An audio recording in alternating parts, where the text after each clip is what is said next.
Even when you feel low, you can still go. Even when you feel slow, you can still go.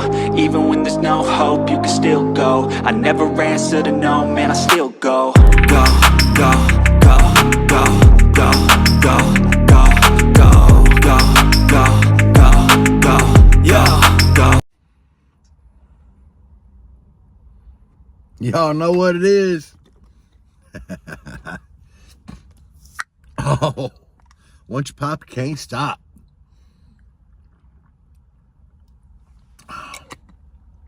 That was great. I was really thirsty. So how's everybody doing this morning? I hope they're doing great. As for me, guys, I'm driving the old black Jeep. Got some pretty good news. I had an alternator go bad on my blue Jeep. It was a brand X. It's 320. Well, I replaced it with a single alternator because I took the brand X to an old man locally that repairs alternators. Really good guy. God, he's like 75 years old, and he has cut himself back to like part-time. He's supposed to be there from like noon to 6 every day, Monday through Friday. But hell, he don't come in to 3 o'clock sometimes.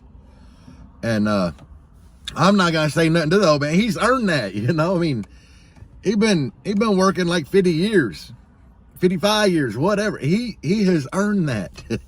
If he wants to come in, he's got his own business. He can do what the hell he wants to, and I respect it. It's the way it should be, you know. But at the same time, he does have a helper there now, which is kind of nice. But you know, I ain't been bothering him because his wife's on hospice. She got cancer, and I ain't called him. So it's been a couple months, and yesterday morning I called him. His helper answered the phone, and I explained what alternator I had there, and he's like, "Yeah, it's done." So I went and picked it up. It's going on this black Jeep.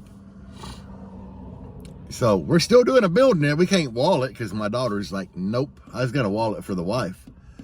The daughter's like, "Nope." So my want is to put 312s in here. I'm just trying to find a subwoofer sponsor, guys. Surely there's a subwoofer company. It's like, I'd like to have my subs in a YouTube video or a YouTube build log. That's kind of what it'd be, is a build log. So, but we got alternator. We have a fat boy regulator for this thing. I have a 45 amp hour C-Max lithium bank. Electrical's done. I have, right now it's got CCA wire run from the front to the back. I'm definitely just going to throw some OFC welding cable through there. I'll leave that piece already in there. It ain't going to hurt nothing. You know, it just don't carry as much amperage as the OFC, but the way I see it, 2 runs of wire is better than 1. And we've done the math. And the math come out that I believe like a 15-foot piece of 2-aught OFC welding cable, it should be good to around 400 amps. So a 320 alternator, 1 piece of OFC, that would be fine. We just got to leave the CCA in here for the hell of it. It's already in here. But anyway, let's get into today's video topic. I'd like to talk about subwoofers. Now, am I the be-all, know-all on subwoofers? Absolutely not. I'm not the know-all, be-all on anything. Like, nothing at all. Nothing. Got the ain't loud, the ain't loud Ray-Bans. I know everything about nothing and a little bit of something about dang near everything. I'm just a backyard builder. Literally, I do it in my backyard. But anyway, when I was younger, and even up to a few years ago, I really thought, man, back in the day, I had like, you know, 410s, and I broke into the 50s on Term Lab, and they were cheap kicker comp VRs. How is that, you know, with like a 2500 watt amp? Well, first things first, that was like, I think it was 61 hertz. I had a CRX. CRX, guys. And 410s in the back of a CRX. And the older kicker comp VRs, I mean, kickers like to peak high anyway. So they were perfect. And the point is, I thought that, you know, them woofers that didn't have a huge motor, they had the small motor, small coil, I just thought they were so efficient and that it was easier to get them louder than, you know, a subwoofer with a 50-pound motor and a 2.5 or 3-inch voice coil. I just thought the efficiency was, you know, way better. Well, we live and learn. You know, there's a lot of factors that play into that. You know, the coil gap, motor force, everything plays into it. And what I've wound up learning, and I've seen people do tests, and normally on a given amount of wattage, the bigger woofer will be louder, even at lower power.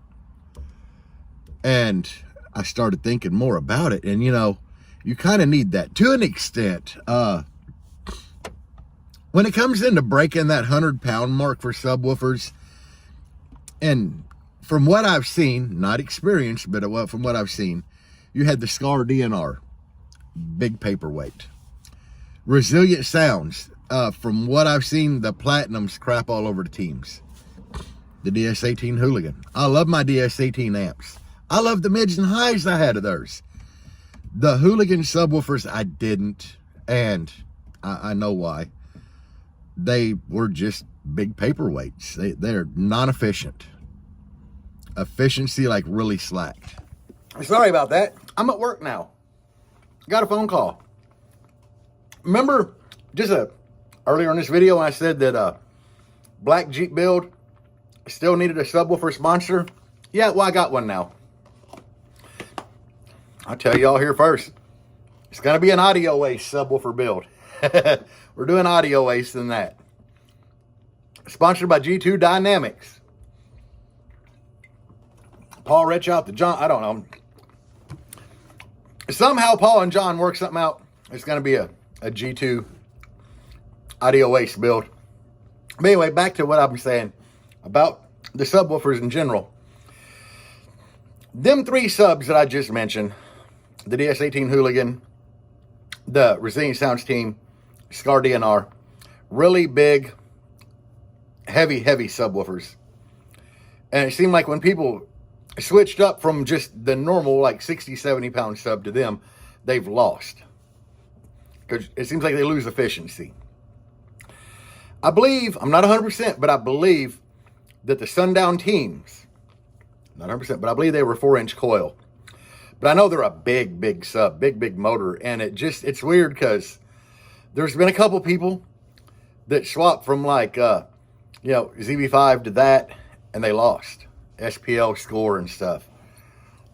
I have no experience. I did have the Hooligans, and they were decent sub. I think part of what went wrong with them was my fault because they were in a Blazer, and they didn't get a whole lot of play time on them. They seemed to get really smelly when we would start playing it really quick. And what I learned, you know, the Wife Synergies did that also. Every time we would take that thing out, and they've been in there for like six months probably, maybe a lot longer, but they would get smelly, we start playing it. They wasn't broke in yet. I don't think I gave the Hooligans a fair shot, but still, you know, I'm just not a 4-inch coil fan. Like my buddy Joe, he's got a little Blazer, 318s in it, FI V1 teams. And I mean, he beat them sub, and they seem to do really good. And they're a 4-inch coil sub, and they're a pretty heavy sub. They seem to do pretty good, but overall, I still prefer that subwoofer around that 70-pound mark. Like my Genesis are around the 55-pound mark, and they've been great, you know. After we broke in the Wife Synergies, which that's like a 80-pound 3-inch coil sub. After she just kept turning it up and leaving it and not worrying about the smell all went away finally. So, yeah, long break-in period. I know a lot of you guys like, oh, you don't need to do a break-in period on subs. Y'all full of crap. I know firsthand you need to do a break-in period. If you don't think you need to do a break-in period, get you some Corey Dean recones. Corey Dean recommends a break-in period. It all comes down to the soft parts used, guys. And cotton spiders, they definitely need a break-in. I've seen guys get cotton spiders and go ham right out the gate when them spiders are stiff, and it'll rip them. Corey Dean, I've had the G2 teams. They got Corey Dean soft parts in them, which is what makes them the team. When I first put them in, I turned it up. I had 4 8Ks on 415s. I turned it up. I couldn't hair trick. There was that. It wouldn't hardly hair trick. It wasn't moving nowhere. And they would get smelly really, really fast. So I just started going like half knob, playing anything from like 17 to 25 hertz. And I mean, it took me a long while to get them to where they were nice and windy, like they should be. Stopped smelling. And when we had the Team Hertz Donut show last year, about halfway through the day of demoing, I noticed that they were really, really loud, and they were just moving a ton of air at that point. That means that the spiders in them were finally getting nice and loosened up. Now, some spiders, I believe, I've heard that Sundown doesn't really recommend. I'm not 100%, can't quote me, but I've been told that Sundown doesn't really require a long break-in on their subs. Sundown tests pretty much every sub before it leaves, and I'm sure that's going to help. But I think it all comes down to the spider material used. A lot of subwoofers definitely require break-in, and I've seen it firsthand. So there's that. We'll I try got this another again. I don't even remember what we were talking about. I know we were talking about subwoofers. So yeah, and that I don't really care a whole lot for. The big subwoofers are 4-inch coils. My buddy Joe does great with the 4-inch coils. They seem real efficient. I don't know. But I do know. Well, I just don't like a 4-inch coil.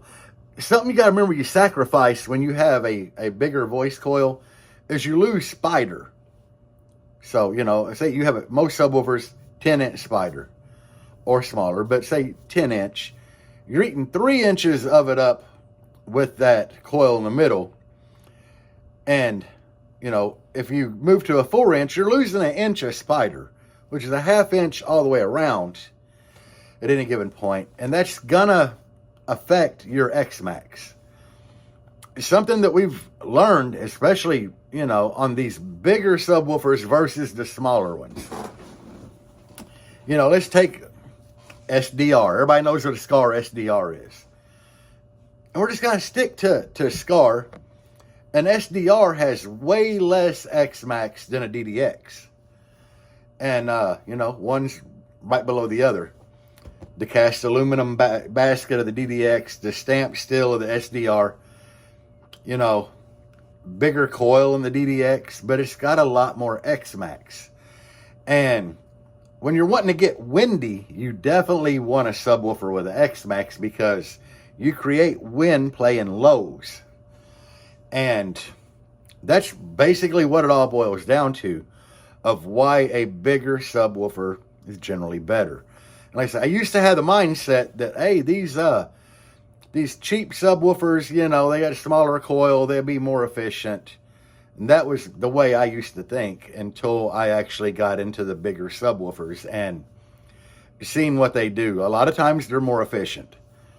Now, I'm not saying all 4-inch coils aren't efficient, because some of them are. And it's just been what I've been seeing is what I gave you examples of with like the Resilient Sound teams. A lot of guys swear by them, but I know guys that are on Team Resilient Sounds, and the majority of them lean toward platinums.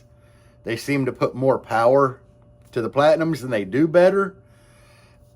I don't know if they're not doing proper break-in on the teams or what. It's just they seem like efficiency is way better on the platinum. I don't even know anybody that ran a SCAR SDR. Let's be honest. SCAR is, you know, a budget brand. I don't even know why they'd make a big woofer like that to try to sell for whatever it sold for, which it's been discontinued. They probably only sold maybe 2 of them. I don't know. not here to bash Scar, because they are a vital part of the bass head community, because a lot of people are balling on a budget. When you ball on a budget, that's what you need. It's not my brand of choice, but, you know, they're there, and a lot of you guys run them. I've got demo from Scar.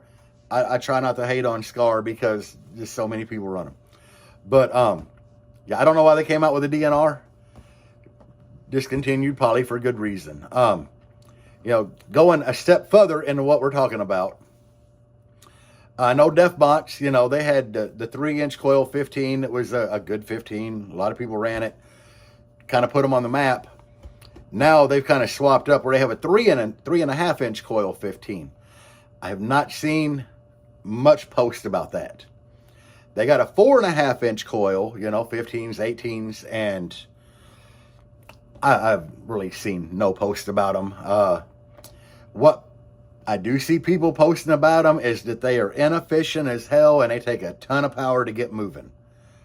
I don't know. I have not had one personally, you know. I try to only speak about what I've ran or what friends have or that I've seen in action and, you know, firsthand witnessed it myself. Yes, we've all seen the Defbots video of them strapping a 20K to that one, I believe it was a 15 or an 18, 4.5 inch coil, and it took the power free air. It probably took that to get moving. I don't know. Bigger coil normally do handle more power because there's more surface area there, which allows for better cooling. At the end of the day, that's kind of what everything's about, is cooling. There's other factors in it, you know, like how many wraps are on the coil. Is it round wound with thin round wire or flat round with bigger flat wire that wraps around? Obviously, your flat wound will handle more power. But then you got to break efficiency into it, you know. Bigger coil, bigger windings, a lot of times efficiency goes down. Now, this is experience I have had firsthand, and it is with Jacob Fuller. He just recently sold Sundown Audio. He was the owner. He is their design guy. He designs most of the subwoofers. I will say the man is very smart at subwoofer tech talk, because when he was talking, I was listening. And when we were all standing around that night before the Sundown show at Sundown headquarters, somebody had brought up the whole 4-inch coil thing. Now, as I said, I think the teams were 4-inch coil. I'm not 100% sure. It's just what I had been hearing. And, you know, they wasn't around. There's not a whole lot of them out there, and they wasn't around for a real long time. You know, they like came and went. My buddy Loud Grandpa had 4 of them at one point. He might still have them. But anyway, Jacob Fuller was talking about he was close on the edge of creating an efficient 4-inch coil motor coil combination. So take that for what it's worth. You know, what I found very interesting is when I talk about 4-inch coil, normally what I bring into the equation is the whole talk of efficiency myself. But to hear Jacob talking about, and he's a subwoofer design guy, when he was talking about the 4-inch coil, he brought efficiency into it also. You know, he said he's on the verge of coming with a breakthrough on an efficient motor coil design for 4-inch, which will change Sundown's game for sure. Because, you know, he's actually focused on making a subwoofer just efficient as the lines of subwoofers that he has, but in a 4-inch coil version. Which means if it's just as efficient, then you can run a whole lot more power on it, and it won't get as hot as, you know, as quick as a 3-inch coil would. Which is going to mean bigger numbers, windier demos, and all that, if you throw a big spider in the mix with it. Let's not forget that. He didn't mention nothing about that, but I found it odd that, or I didn't find it odd, I found it kind of intriguing that he put the word efficiency with 4-inch coil. Because there again, remember, bigger coil, less spider. And knowing Jacob Fuller, that dude might come out with a 12-inch spider. We don't know, you know. He actually might come out with a 12-inch spider. Time will only tell, you know. As you know, Sundown has sold to the guy that owns Excess Power. I can't remember his name, Scotty Johnson, I think. So it has sold to him. So, and now Jacob's just going to sit back and continue designing and research and development of subwoofers. But that's kind of what I had today for the whole tech talk of subwoofers is small, cheap, cast aluminum basket Walmart subwoofers versus the big subwoofers and getting loud on X amount of power. From what I have seen recently, it does seem like the big, heavier duty, bigger coil subwoofers, you know, up in that like to 3-inch coil range so far. That seems like the magic number for subwoofers, 3-inch coil. But from what I've seen, they are getting louder just a little bit, and they're just as efficient. And a lot of it has to do, you know, with a number of things. Like I said, motor force, coil gap, and all that do play a vital part in it. But if you're wanting to move into hair tricks, you definitely need to get into the bigger subwoofers, because with the bigger cast aluminum baskets, there is the ability to get bigger X-Max, which is going to be louder, windier. And another thing is like the cheap stamped steel basket that I was thinking at one point got louder on less power. You're really limited on X-Max and Spider. Spider size them things is, you know, like really tiny. Motor's really tiny. And what we've learned is the more moving mass, you know, the more it can move. That creates wind, but it also creates the bass waves, which can be bigger, which is going to be louder at the end of the day. That's how it works in your head, right? Bigger wave, bigger loud. More air. But anyway, guys, that's all I got. It took me forever to make this video because, you know, like, been getting phone calls about the black Jeep build, you know, from somebody sponsoring the black Jeep build. I still have that in the works. I got a lot of work to do this winter. It's going to be a lot of fiberglass work. I got to build doors for the Blazer, A-pillars for the Blazer and the Jeep. Then I got to do a build in the black Jeep, Raptor liner, throw some kind of lift kit on it. For those of you still watching, my plans for that black Jeep is to murder everything out. We're talking black wheels, Raptor line it black, black bumpers, black grill, black out the lights, tint the windows. And then when I put the G2 audio and the audio way stickers on it, they're going to be black on black windows. I just want it murdered all the way out. I've never had a vehicle done that way before. It's what I have in my head that I think is going to look really good with the Raptor liner. Just everything blacked out. I'm not going to buy new wheels for it yet. I might try to find some 33s for the wheels that are on there because they're already black. And I don't feel like investing a couple grand in, you know, some like 20 or 22 by 12s for it yet. I don't know. Kind of tight on the funds, you know. But time will tell.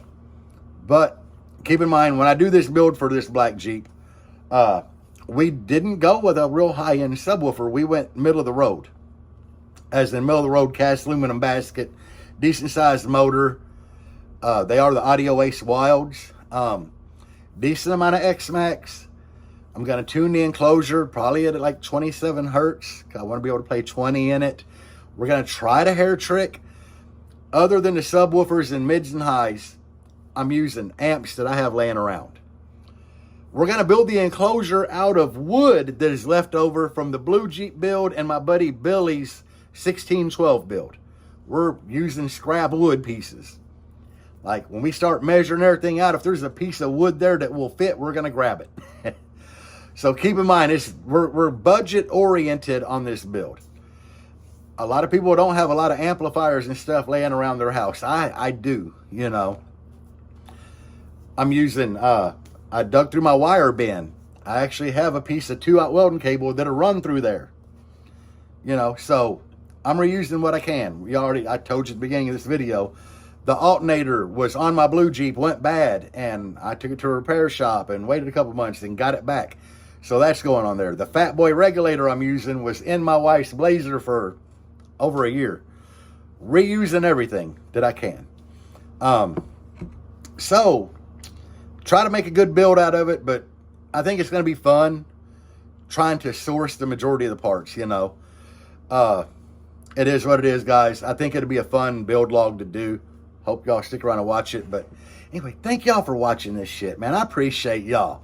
Peace out, guys. Oh, I got a birthday coming up December 9th. My Cash App's listed on here somewhere in my link tree. I accept coffee, guys. Buy me coffee that day. Peace out, guys. Basically. Even when you feel low, you can still go. Even when you feel slow, you can still go. Even when there's no hope, you can still go. I never answer to no man.